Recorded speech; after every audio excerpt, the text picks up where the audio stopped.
감사합니다. 오늘 모세 네 번째 시간이죠. 네, 모세 네 번째 시간입니다. 저번 주에는 저희가 모세 성막에 대해서 쭉 같이 읽어보면서 모세 성막에서의 예배가 어떻게 우리가 드려져야 되는 예배이며 또 그 예배를 통해서 우리의 예배가 추구해야 될 방향이 어떤지, 그리고 그 예배가 예수님의 그리스도의 그 놀라우신 우리를 향한 그 구속의 역사와 그 다음에 우리를 향해 내어주는 희생의 역사였음을 성막의 예배를 통해서 우리가 좀 알아보는 시간이었습니다. 성막의 예배에서 제일 중요한 부분은 우리가 처음부터 끝에까지 걸어 들어가는 과정 중에 있어요. 기억나시죠? 처음에 성막의 문을 들어갈 때는 뻣뻣하게 들고 들어갈 수 있는 그런 게 아니죠. 우리가 고개를 숙여서 들어갈 수밖에 없는 그러한 장소가 성막의 입구였습니다. 그곳에선 시편에 기록된 것처럼 감사함으로 그 문에 들어가며 그의 궁정에 들어가서라는 표현이 있듯이 우리는 주님께 감사하는 마음으로 그 문을 들어가야 되고요. 그리고 성막에 딱 들어갔을 때 가장 먼저 가장 크고 장대하게 보였던 그 기물이 있었어요. 이게 뭐였죠? 번제단. 이게 가장 중요한 키포인트였다고 말씀을 드렸어요. 이 번제단을 통하여 우리의 죄를 씻고 우리 죄를 씻은 이 은혜를 기억하면서 우리가 어디를 향해 또 가죠? 물두멍을 향해 가서 우리 삶의 죄를 또 깨끗하게 씻어내는 과정들이 있었죠. 그 다음에 우리가 예배 안에 이때부터 이제 성전 뜰 궁정을 지나서 우리가 성막 안으로 들어가게 되는데, 성막 안은 앞서 말씀드린 대로 깜깜한 아무것도 보이지 않는, 그러니까 세상의 빛과 세상의 방식들과 아무런 상관이 없는 그곳에서 무엇으로 비춰져야 한다 그랬죠? 은촛대, 기름이 있는 금으로 만들어진 금촛대를 통해서 우리가 비춰주게 되는데, 이 금촛대는 무엇을 의미한다 그랬죠? 성령님, 그러니까 기름 부으심을 성령님의 그 조명하심으로, 그 다음에 진설병 12개 우리가 매일 계속해서 우리가 해결해야 되는 것. 진설병에 대한 얘기를 잠깐 제가 좀 더 말씀을 드리면, 진설병은 항상 12개씩이 있었고요. 이 12개 있는 이 진설병이 교체가 되면 12개를 교체를 해야 돼요. 한꺼번에. 어느 거 하나를 구워서 놔두는 게 아니라 이 진설병은 12개를 한꺼번에 교체를 해야 돼요. 이 안에 12개의 진설병이 있으면 이 진설병을 그냥 아무에게나 막 이렇게 나눠줘서 같이 먹자 이렇게 하는 게 아니라, 그 안에 들어갔던 제사장들이 이걸 다 먹고 나와야 돼요. 한 번에. 배 터지겠죠. 다 먹고 나와야 돼요. 다 먹고 나온 예배 말씀 가운데 들어가는 이 모습 자체가 이걸 하나도 남김없이 먹어야 된다. 이것도 그 의미가 있어요. 우리가 말씀을 받을 때 뭐 이렇게 말씀을 읽으면서도 어떤 한 구절은 나의 마음에 너무나 들어. 근데 말씀이 마음에 안 드는 게 있으면 잘 까먹잖아요. 그렇게 말씀을 보는 것이 아니라 싹 다, 전부 다 우리가 소화하고 나와야 된다. 이게 이제 성소 안에서의 예배, 말씀에 관한 이야기예요. 또 진설병을 먹을 때 그 테이블이 있고요. 진설병도 있습니다. 심지어 포크도 있습니다. 포크도 있어요. 그 다음에 이제 불쏘시개 같은 것도 있어요. 근데 여기에 없는 게 하나 있어요. 성소에 없는 게 뭐가 있냐면, 성막 안에 의자가 없어요. 의자가 없어요. 그러니까 다 서서 하나님 앞에는 우리가 서서 예배하는 그 모습이 그 안에 있다. 그리고 귀한 게 하나 있었죠. 앞에 뭐가 있었죠? 향로가 있었어요. 이 향로에 들어가는 향은 가장 귀한 걸로 하나님께 드렸다라는 부분. 그 다음에 휘장이 있었고요. 휘장 안으로 들어가면 그 안은 지성소라고 말씀드렸고요. 지성소가 가장 중요한 이유는 거기서 하나님께서 우리와 만나 주시겠다고 약속하신 장소이기 때문에 그게 매우 중요한 장소다. 그래서 우리는 예배는 성전 뜰에서 끝나는 것이 아니라 성막 안으로 들어가서 그 안에서 모든 것을 누리고 어디까지 간다고요? 지성소까지 가서 하나님을 만나는 것이 이것이 예배다 라는 부분으로 말씀을 드렸습니다. 기억나시죠? 네. 다음 12번 가죠. 모세는 불순종이라는 죄목으로 인해서 약속의 땅에 들어가지 못했습니다. 언제 불순종이죠? 예, 무리바의 물 사건 때문에 문제가 생겼죠. 거기서 하나님께서는 너희가 가서 반석을 쳐서 물을 내서 백성들을 마시게 해라 라고 명령하셨는데, 민수기에 어떻게 기록되어 있죠? 내가 너희를 위하여 물을 내겠다. 그리고 나와 아론이 뭐 이렇게 표현할 때 그걸 기억하는데, 때려서 반석에서 물을 낸 그 사건 하나, 이것 때문에 약속의 땅에 들어가지 못하게 됩니다. 그리고 그 후계자로 약속의 땅, 즉 가나안 땅에 들어가는 가나안 땅에서의 지도자로는 여호수아가 선택이 되죠. 민수기 27장 18절부터 23절까지 나와 있는데요. 여호와께서 모세에게 이르시되 눈의 아들 여호수아는 그 안에 영이 머무는 자니 너는 데려다가 그에게 안수하고 그를 제사장 엘르아살과 온 회중 앞에 세우고 그들의 목전에서 그에게 위탁하여 내 존귀를 그에게 돌려 이스라엘 자손의 온 회중을 그에게 복종하게 하라. 이제 그 권위를 전달해 주는 거예요. 모세가 갖고 있던 권위를 여호수아에게 전달해 줘라라고 얘기하는 거죠. 그리고 그는 제사장 엘르아살 앞에 설 것이요 엘르아살은 그를 위하여 우림의 판결로서 여호와 앞에 물을 것이며 그와 온 이스라엘 자손 곧 온 회중은 엘르아살의 말을 따라 나가며 들어올 것이니라. 모세가 여호와께서 자기에게 명하신 대로 하여 여호수아를 데려다가 제사장 엘르아살과 온 회중 앞에 세우고 그에게 안수하여 위탁하되 여호와께서 모세에게 명령하신 대로 하였더라. 이렇게 해서 모세의 후계자로 여호수아를 세웁니다. 사실 여호수아의 여정을 가만히 살펴보면 여호수아의 여정은 애굽에서부터 시작을 해요. 그 다음에 여호수아는 애굽에서 가장 열정적으로 모세를 따랐던 사람이고요. 그 전쟁의 맨 앞에 나가서 싸웠던 사람이기도 하고요. 심지어는 이 여호수아의 그 열정이 어떻게 되냐면 모세가 성막 안에 천막 안에서, 성막 되기 전에 천막 안에서 하나님과 대화하고 있을 때 자기도 그 대화에 끼고 싶어서 천막 바깥에서 끝까지 기다렸던 사람이 여호수아예요. 그러니까 이 열정은 대단한 거예요. 여호수아가 갖고 있던 이 열정이 엄청난 거죠. 결국 이런 열정은 그냥 두지 않으세요. 저도 사실은 제가 개인적으로 매우 성경의 롤모델 그러면 생각했던 사람이 여호수아였어요. 근데 제가 어떤 분이 저한테 이렇게 얘기했어요. 아, 너 그렇게 사역 열심히 하면 목회자의 길을 가는 게 낫지 않겠냐. 저는 이제 항상 그랬어요. 저는 성경의 롤모델이 여호수아입니다. 여호수아는 모세의 가장 강력한 오른팔이고 후원인 아니었습니까? 저는 그렇게 살겠습니다. 계속 그렇게 말씀을 드렸어요. 그랬더니 뭐 그래 알았어. 뭐 너 그렇게 살아. 그러다가 어느 한 분을 만났어요. 어느 한 분 만나가지고 똑같은 얘기를 들은 거예요. 똑같은 얘기를 들었는데 이렇게 말씀하시는 거예요. 저는 여호수아가 최고 롤모델입니다. 저는 이제 후원자 최고의 오른팔로 살려고 합니다. 저는 그게 제 사명입니다. 그랬더니 한마디 하시는 거예요. 여호수아도 리더야. 그때 좀 깨졌어요. 아, 난 출애굽기밖에 안 봤구나. 그 생각밖에 안 했어요. 여호수아의 열정, 저는 매우 높게 삽니다. 모세가 그 천막 안에서 하나님 앞에서 저는 하나님을 보고 싶습니다. 하나님께서 그러죠. 너가 날 보면 죽어. 그러니까 넌 날 볼 수가 없어. 대신에 내가 너를 바위 틈에 숨겼다가 손으로 가리고 내가 지나간 다음에 내 뒤통수만 보여주게 할게. 라고 얘기했던 그런 대화를 나눴던 사람이 모세였어요. 근데 이런 모세와 비견될 만큼, 저는 개인적으로 비견될 만큼 여호수아의 열정은 강력했다라고 생각을 해요. 그렇기 때문에 여호수아는 모세의 후계자로서 세움을 받지 않았는가, 저는 개인적으로 이렇게 생각을 합니다. 그리고 여호수아는 결정적으로 과거의 어떤 선을 딱 끊는 것이 아니라 과거의 어떤 데이터들을 계속해서 가져가죠.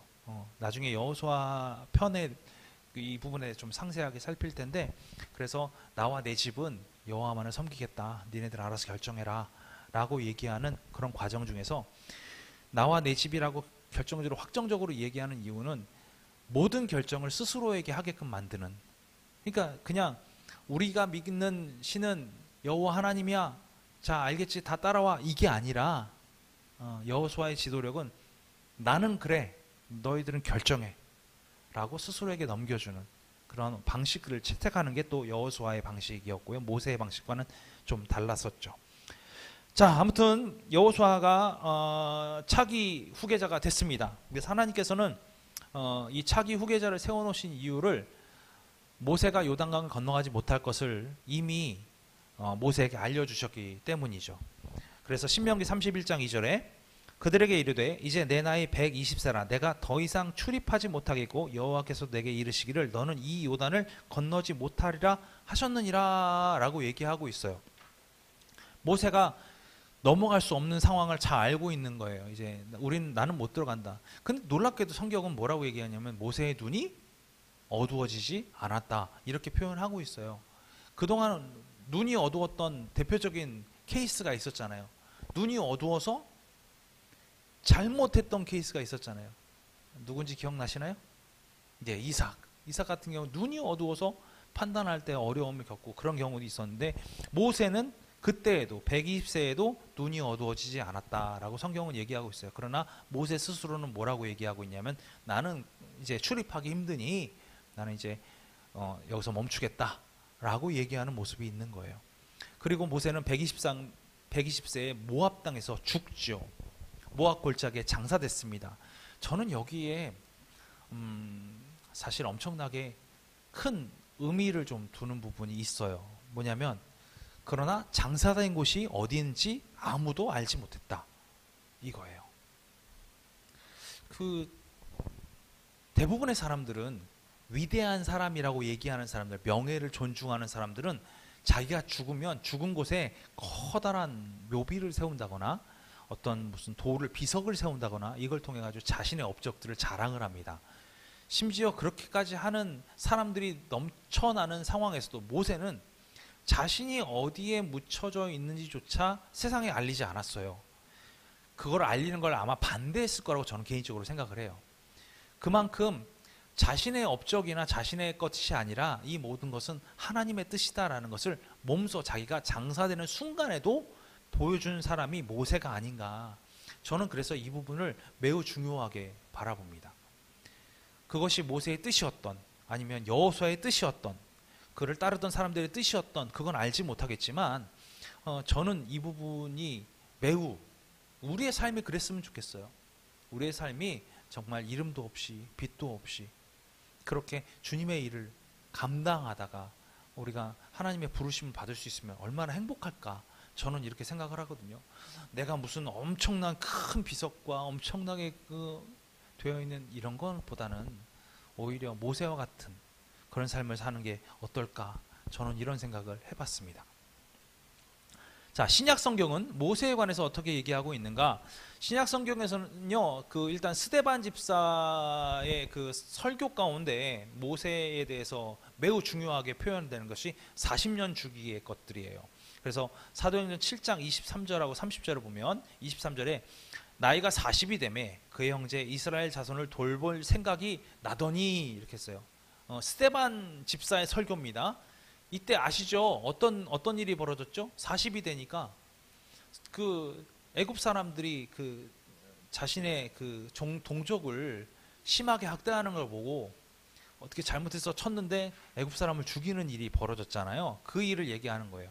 그리고 30절에도 40년이 참에 천사가 시내 산 광야 가시나무 떨기 불꽃 가운데서 그에게 보이거늘. 이건 뭐냐면 미디안 광야에서 이제 양치면서 조용히 치과하며 살고 있을 때, 그때 40년을 더, 그러니까 80세 때 얘기예요. 80세 때 저런 일이 있었다라는 부분이었죠. 다음에 예수님은 유대인들이 가장 중요하게 생각하는 5권의 책이 있어요. 이 5권의 책을 모세가 쓴 것이다 라고 공포하고 계시죠. 그래서 누가복음 24장 44절 보면 또 이르시되 내가 너희와 함께 있을 때에 너희에게 말한 바 곧 모세의 율법과 선지자의 글과 시편의 나를 가리켜 기록된 모든 것이 이루어져야 하리라 한 말이 이것이라 하시고 라고 얘기하면서 모세의 율법과 라는 이 율법이라는 이 율법서를 뭐라고 보냐면 창세기서부터 창세기, 출애굽기, 레위기, 민수기, 신명기까지 이 5권의 책을 원래는 이게 한 권이었어요.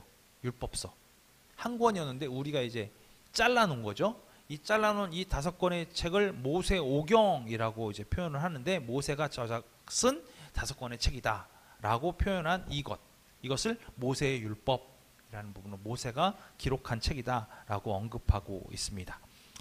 또 예수님의 십자가 사건에 대해서 그냥 단순하게 예수님께서 십자가에 달리셔서 우리를 구원하셨다라는 부분을 예표하는 예표의 증거로 민수기의 불뱀 사건을 언급을 하고 계세요. 불뱀 사건을. 그래서 21장 8절에서 9절 보니까 여호와께서 모세에게 이르시되 불뱀을 만들어 장대 위에 매달아 물린 자마다 그것을 보면 살리라. 모세가 놋뱀을 만들어 장대 위에 다니 뱀에게 물린 자가 놋뱀을 쳐다본즉 모두 살더라. 이렇게 그 불뱀 사건에 관한 부분이 나오잖아요. 그래서 예수님께서 십자가에 달려 돌아가신 그 십자가 위의 사건, 이 사건을 요한복음 3장 14절에 모세가 광야에서 뱀을 든 것 같이 인자도 들려야 하니라 라고 표현하시면서 요한복음의 언급을 통하여 민수기 때 불뱀이 달렸던 그 모습을 연상케 하는 그 부분이 나온다라는 거예요. 그래서 십자가에 매달리신 예수 그리스도, 이 구원을 바라보는 자, 즉 믿는 자는 생명을 얻는다라는 부분을 요한복음 3장 14절에서 또 민수기 21장 8절에서 9절에서 언급이 되고 있다라고 하는 거예요. 그래서 그 광야에서의 불뱀 사건은 예수님의 십자가 사건을 예표하고 있다, 이렇게 보시면 될 것 같습니다. 그리고 모세와 이스라엘 백성들이 광야에서 이번에 저희 주일날 함께 나눴던 말씀인데 광야에서 만나를 계속해서 공급받았잖아요. 이 만나를 공급받았던 이 양식을 예수님은 광야의 양식 이렇게 말씀하셨고, 그 다음에 예수님 스스로를 자신을 생명의 떡, 생명의 양식 이렇게 표현하셨습니다. 그때 이번 주에 보셨던 것처럼 요한복음 6장 31절에 35절 기록된 바 하늘에서 그들에게 떡을 주어 먹게 하였다 함과 같이 우리 조상들은 광야에서 만나를 먹었나이다. 조상들이 먹었다라는 거예요. 근데 이것이 예수께서 이르시되 내가 진실로 진실로 너희에게 이르노니 모세가 너희에게 하늘로부터 떡을 준 것이 아니라 내 아버지께서 너희에게 하늘로부터 참떡을 주시나니 하나님의 떡은 하늘에서 내려 세상에 생명을 주는 것이니라. 여기까지가 너무 아름다운데 이 유대인들은 이것을 이해하지 못하고 그들이 이르되 주여 이 떡을 항상 우리에게 주소서. 예수께서 이르시되 나는 생명의 떡이니 내게 오는 자는 결코 줄이지 아니할 터이요 나를 믿는 자는 영원히 목마르지 아니하리라, 이렇게 말씀하셨어요. 그래서 광야에서 주는 하나님께서 주신 만나, 그리고 이제 생명의 떡으로 오신 예수 그리스도를 믿는 우리들, 여기에 생명이 있게 된다라는 부분을 말씀하고 계시지요.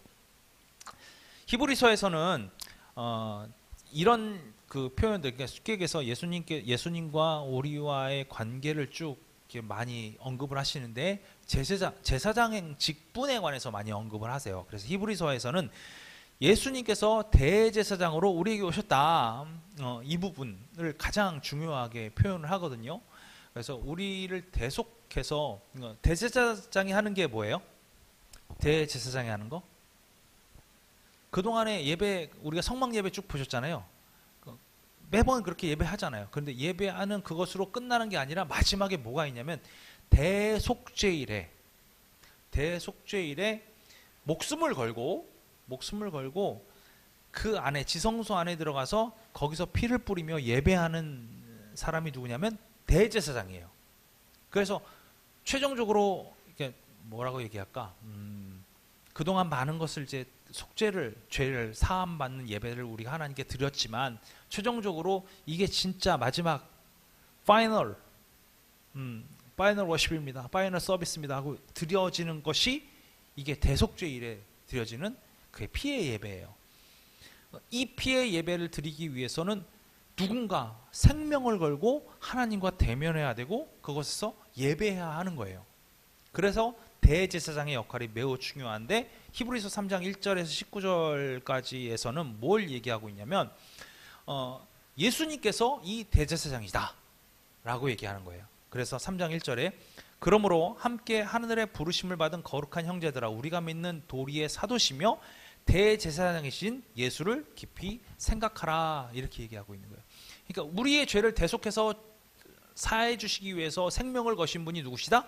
예수님이시다 이렇게 얘기하고 있는 거죠. 그래서 모세보다 더 위대하신 분은 다른 분이 아니라 우리의 대제사장인 예수 그리스도시다 이렇게 얘기하고 있는 것이 히브리서 얘기죠. 그리고 히브리서 11장 23절에서 29절에서는 믿음으로라는 말이 처음 이제 등장하게 됩니다. 믿음으로. 그래서 모세는 여인의 후손으로서 믿음을 소유한 자로 등장을 하게 돼요. 그래서 11장 23절부터 29절을 보면 믿음으로 모세가 낳았을 때 그 부모가 아름다운 아이임을 보고 이게 지금 모세가 태어난 그 순간에 관한 이야기예요. 모세가 태어난 순간. 근데 이 모세가 태어난 이 순간에 그의 부모 누구죠? 아므람 요게벳. 그렇죠? 아므란 요게벳. 아므란 요게벳. 이 두 사람이 이 부모가 지금 여기서 믿음으로를 딱 지워놓고 보면 모세가 낳았을 때 그 부모가 아름다운 아이임을 보고 이게 말이 돼요. 그렇죠? 여기까지 문장에 전혀 문제가 없어요. 모세가 낳았는데 부모가 보니까 너무 아름다운 아이였다는 거예요. 그런데 그 앞에 뭐가 있죠? 믿음으로 이 말이 처음 붙는 거예요. 믿음으로 모세가 낳았을 때 그 부모가 아름다운 아이임을 봤다는 거예요.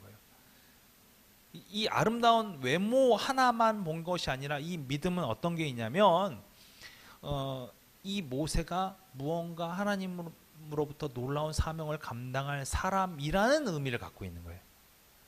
무언가 놀라운 사명을 감당할 자라는 이 모세가 낳았을 때에 여기부터 출발하는 거예요.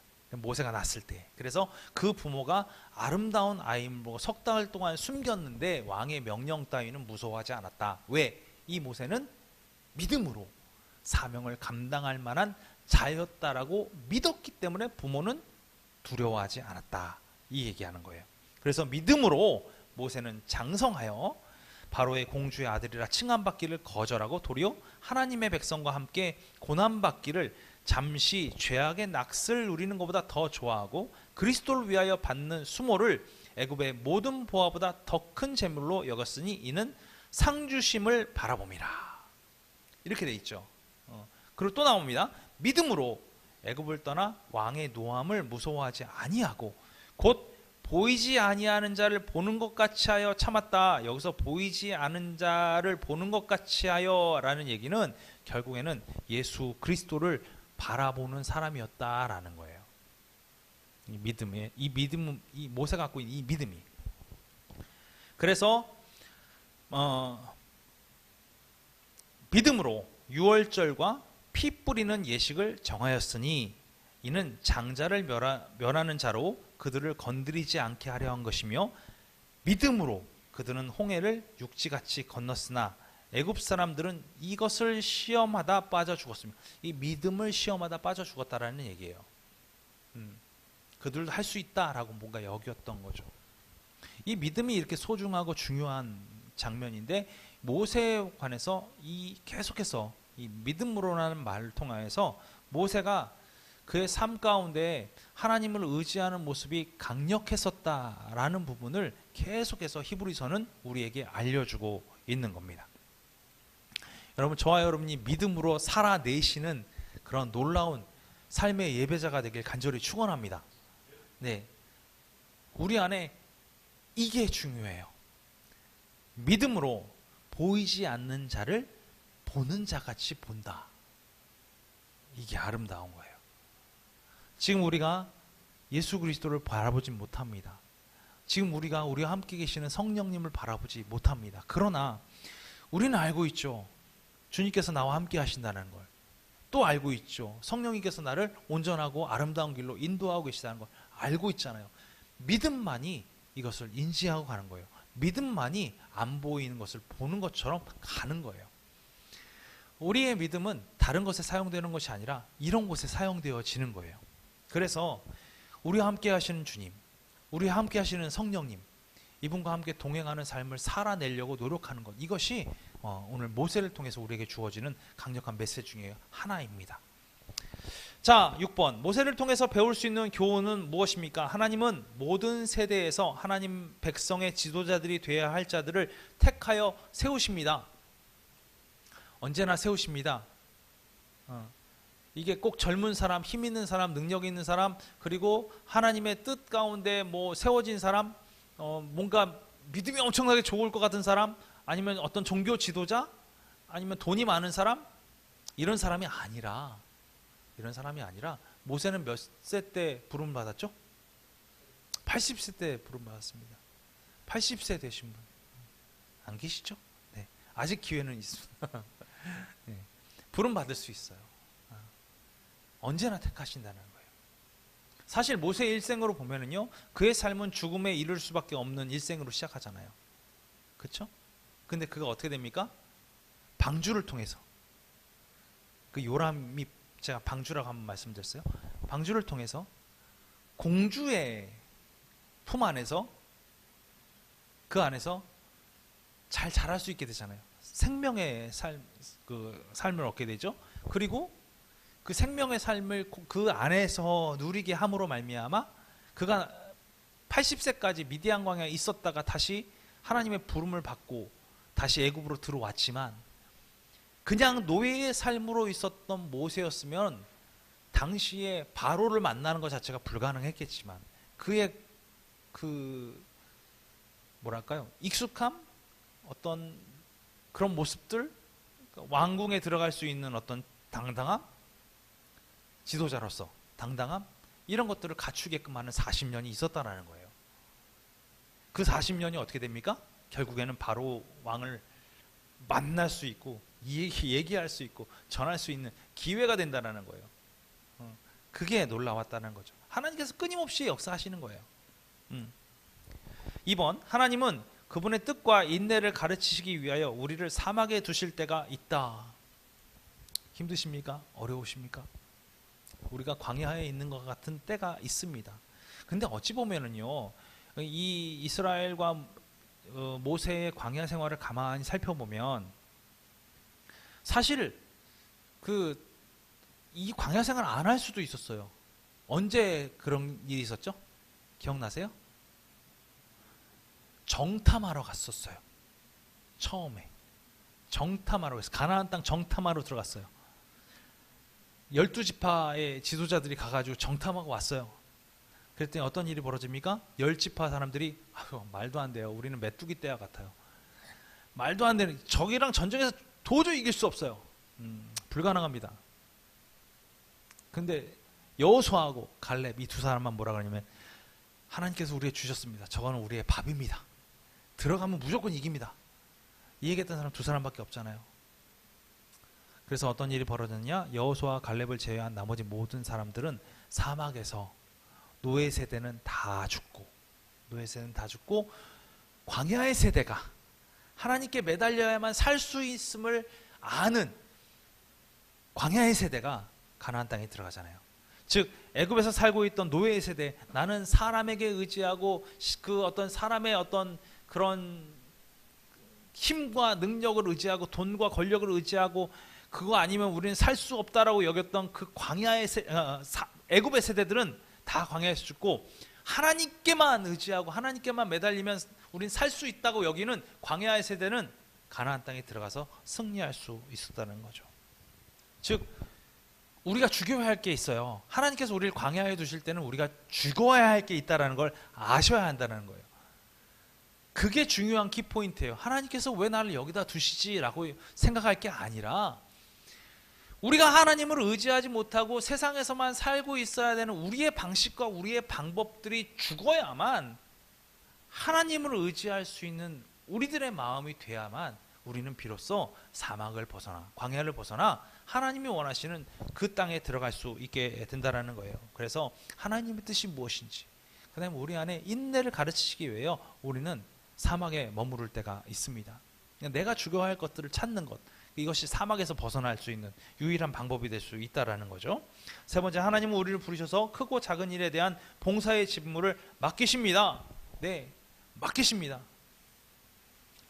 맡기십니다. 그러나 우리 모두는 본질상 육신에 속하여 모세가 부름받을 때 행한 것처럼 하나님 앞에서 뭘 늘어놓는다? 변명을 늘어놓습니다. 언제까지? 하나님이 화내실 때까지. 끝없이 변명을 늘어놓죠. 말도 안 되는 변명들이 생깁니다. 이걸 이제 배웠으니까 뭘 해야 돼요? 이제 변명을 줄이세요. 뭐 안 하라고 말씀 못해, 줄이세요. 네. 화나기 전까지만 끝냈으면 좋겠습니다. 네, 줄이세요. 하나님은 자신이 원하는 시기에 그분의 백성을 위해 나아갈 길을 항상 준비하십니다. 10가지 재앙을 기억하고 있습니까? 라고 얘기하고 있죠. 10가지 재앙은 우리는 그냥 이적과 기적이라고 보면 안 되고요. 하나님께서 애굽에서 가장 강력하게 그들이 믿고 있는 가장 강력한 신들을 차례차례 꺾으신 사건이라는 거예요. 차례차례 꺾으신 사건. 마지막에는 뭐 6월절의 사건을 통하여서 우리는 살리시고 그들은 죽이는 그런 일도 있으셨죠. 하나님은 우리에게 필요한 것만을 공급하십니다. 우리가 행하기에 필요한 모든 것을 하나님의 일입니다. 배고프다 그러니까 만나를 주셨고요. 그 다음에 목마르다가 하니까 반석에 물을 주셨습니다. 심지어 도저히 먹을 수 없는 마라의 쓴물이 나타나니까 하나님은 나무를 던지게 하셔서 단물로 변화시키는 일도 하셨습니다. 고기를 먹고 싶다고 하니까, 이거 참 재밌는 표현이에요. 그들이 표현하기에는 뭐라고 하냐면, 우리가 애굽에 있을 때에는 주인의 식탁에서 떨어지는 고기를 맛볼 수 있었다, 이렇게 표현했어요. 그 표현 기억하시죠? 그런데 하나님은 어떻게 주시냐면 도저히 물려서 먹을 수 없을 만큼 그렇게 주시는 분이 하나님이십니다. 기준이 달라요. 우리가 그 기준을 알아야 돼요. 과거의 경험을 통해서 그 맛봤던 고기의 맛, 이것이 아니라 물려서 못 먹을 정도까지 되게끔 주시는 분이 하나님이시라는 것. 그래서 그 일은 우리의 일이 아니다. 누구의 일이다? 하나님의 일이다. 이 부분을 우리는 명심해야 할 것입니다. 복습하겠습니다. 모세의 시기는 3가지로 구분할 수 있습니다. 어떻게 나눠집니까? 첫 번째, 왕궁에서의 40년. 두 번째, 미디안 광야에서 40년. 세 번째, 출애굽 이후의 광야에서의 40년. 네, 광야가 2개의 광야인데 두 번째 광야는 미디안에서의 칙거고요. 미디안 광야의 칙거고, 세 번째 광야는 하나님의 뜻에 합당하게 이스라엘 백성 민족과 함께한 광야 생활이었죠. 두 번째, 모세가 하는 변명은 오늘날 그리스도의 삶 속에서 흔히 볼 수 있습니다. 어떤 종류의 변명들입니까? 어떤 종류의 변명들이죠? 못해요. 난 안 돼요. 이것도 안 되고요, 저것도 안 되고요. 하여간 변명 많습니다. 네, 이건 어떤 변명이든지 뭐 쏟아지기 나름이죠. 네, 화내기 전에 멈췄으면 좋겠습니다. 3번, 재앙의 목적은 무엇입니까? 재앙의 목적. 재앙의 목적 뭘까요? 재앙의 목적은요, 하나님이심을 드러내기 위해서요. 하나님께서 애굽이 결국 이 모든 일을 다 겪고 난 뒤에 어떤 일이 일어난다고요? 내가 여호와임을 알게 될 것이다. 이게 중요한 부분이에요. 여러분, 재앙을 겪고 나시면 겪고 난 이후에 무엇을 알게 되냐면, 하나님이 살아계시구나 라는 부분을 깨닫게 된다는 거예요. 재앙의 목적은 그렇다는 거예요.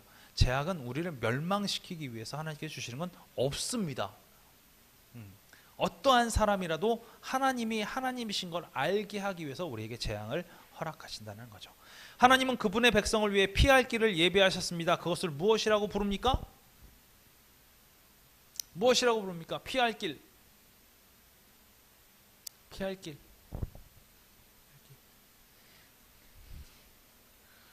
피할 길. 피할 길. 이렇게 되는 거. 넘어가는 거. 유월절. 넘어가요. 다 막혀 있는 것처럼 여겨져도 넘어가는 그 길을 만들어 주셨는데, 그 길이 어린 양의 피의 길, 유월절의 길이에요. 다 죽을 거라고 여겼잖아요. 네, 피할 길을 허락하셨다. 참 재미있는 게요, 그걸 제외하고는 대부분은 그냥 그 이스라엘 백성들에게는 영향이 없었어요. 영향이 없었어요. 큰 영향이 없었어요. 그러나 6월절에 관련된 부분은 하나님께서 이렇게 해야만, 문설주의 어린 양의 피를 발라야만 넘어갈 것이다 라고 명령해 주셨죠. 다음, 율법에 대한 세 가지 구분. 우린 율법을 그냥 모세의 율법 끝 이렇게 했는데, 도덕 생활을 위해서 뭘 주셨고요, 사회 생활을 위해서 뭘 주셨고요, 종교 생활을 위해서 뭘 주셨어요. 도덕 생활을 위해서 계명을 주셨고요. 사회 생활을 위해서 율례를 주셨고요. 그 다음에 종교 생활을 위해서 규례를 주셨죠. 이 내용이 이제 레위기를 통해서 쫙 나옵니다. 그리고 신명기를 통해서 쫙 나옵니다. 그래서 계명과 율례와 규례를 통해서 이스라엘 백성이 하나님의 뜻이 무엇인지 알아가고, 그 다음에 그들의 도덕생활, 그들의 사회생활, 그들의 종교생활을 어떻게 해야 될지 쭉 설명하고 있습니다. 성경 중에 모세가 기록한 책은 어떤 것입니까? 창세기, 출애굽기, 레위기, 민수기, 신명기. 이거를 뭐라고 부른다고요? 네, 모세가 쓴 5권의 책, 그래서 모세오경 이렇게 부릅니다. 성막의 모형은 무엇이고요? 그것은 무엇을 비유한 것입니까? 성막의 모형은 무엇입니까? 성막에서 뭘 했죠? 예배했어요. 성막의 모형은 예배입니다. 예배가 그 12지파에 정착하는 곳에 어디 있었죠? 성막이? 한가운데. 그래서 이 예배는 우리의 모든 삶에 어디 있는 거예요? 중심에 있다라는 거. 이것이 성막의 모형에 나온 거고요. 어떤 걸 비유했습니까? 비유. 예수 그리스도의 희생과 피 흘리심 십자가 사건을 비유한 거예요. 한 번에 드리심, 대제사장의 진정한 예배. 이게 비유가 되는 것이 구속의 역사, 그리스도의 십자가의 구속의 역사가 이곳에 함께 들어 있습니다. 모세가 끝났습니다. 예습 성경 읽기 쭉 있습니다. 꼭 보시고요. 다음 과는 아론에 대해서 우리가 함께 보게 될 거예요. 아론도 대제사장입니다. 첫 번째 대제사장. 그래서 아론에 대해서 보게 될 거고요. 모세에 대해서 꼭 한번 생각해 보시고, 그 다음에 새롭게 깨달아진 성경 구절이 있으면 마킹하시고 보셨으면 좋겠어요. 자, 모세 재밌으셨나요? 네, 모세가 우리에게 주는 메시지가 강력합니다. 왜냐하면 첫 번째 40년은 자기도 모르고 살았고요. 자기가 어떤 인물인지도 모르고 살았고요. 두 번째 40년은 어떻게 살았어요? 도망자의 모습으로 치과하면서, 네, 그냥 나는 자연인이다 이러고 사는 게 이제 그 두 번째 40년. 마지막 40년은요, 사명자로서 사는 거예요. 우리가 어떻게 태어난지 알지 못하지만, 그리고 우리가 정신적으로 사는 동안에도 많은 어려움과 괴로움 가운데 살고 있지만, 하나님이 사명을 허락하셨을 때, 명령을 허락하셨을 때 우리는 어떤 삶을 살게 되냐면 사명자의 모습으로 살게 된다. 이것을 아셨으면 좋겠습니다. 네. 또 한 가지가 있죠. 주님 말씀하시면 go.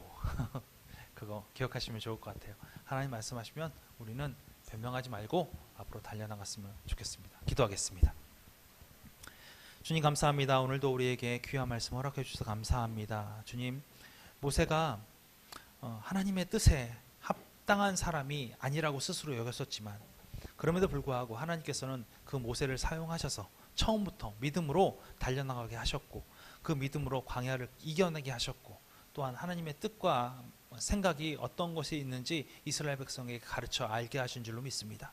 주님, 우리도 이 말씀을 보면서 하나님께서 우리를 향한 뜻이 무엇이며 하나님께서 우리를 향한 사명이 무엇인지 우리에게 말씀해 주신 줄 믿사오니 우리가 세상 가운데 진정한 예배자의 모습으로 진정하게 하나님을 믿고 있는 그리스도인의 모습으로 살아갈 수 있도록 우리와 함께 동행하여 주시고 역사하여 주시옵소서. 또한 매 순간순간마다 성막의 예배를 기억하게 도와주셔서 진정으로 주님을 만나러 나가는 예배자의 모습으로 살아가게 하셔서 온전하게 주님께 우리의 모든 것을 드리고 오늘 모든 것을 맡겨드림으로 말미암아 주님이 주시는 참 평안을 누리고 살아갈 수 있는 우리 모두가 되게 인도하여 주시옵소서. 돌아가는 발걸음도 주님의 뜻 가운데 건강하고 안전하게 가게 하시며 믿사오며 감사드리며 예수 그리스도 이름으로 기도합니다. 아멘. 주기도만 하겠습니다. 하늘에 계신 우리 아버지여, 이름이 거룩히 여김을 받으시오며 나라가 임하시오며 뜻이 하늘에서 이루어진 것 같이 땅에서도 이루어지이다. 오늘 우리에게 일용할 양식을 주시옵고 우리가 우리에게 죄 지은 자를 사하여 준 것 같이 우리 죄를 사하여 주시옵고 우리를 시험에 들게 하지 마시옵고 다만 악에서 구하시옵소서. 나라와 권세와 영광이 아버지께 영원히 있사옵나이다. 아멘.